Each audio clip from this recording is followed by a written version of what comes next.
তো 11 নম্বরটা কি কৈছে the coordinates of a point which lies on the y axis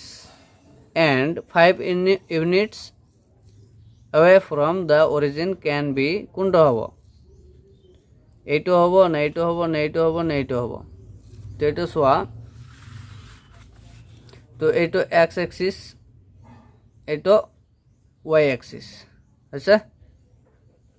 y dash তো এইটো origin তো এইটোৰ পৰা কি হৈছে y axisত আছে কিমান দূৰত 5 ইউনিট দূৰত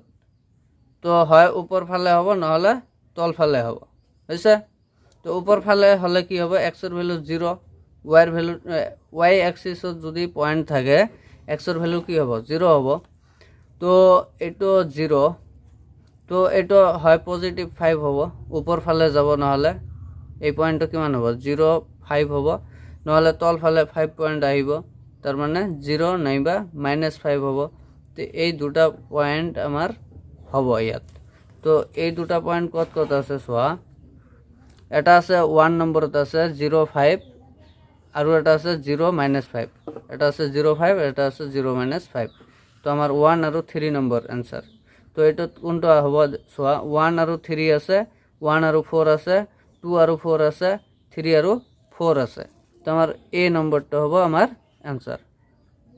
এ নম্বরটা হবে आंसर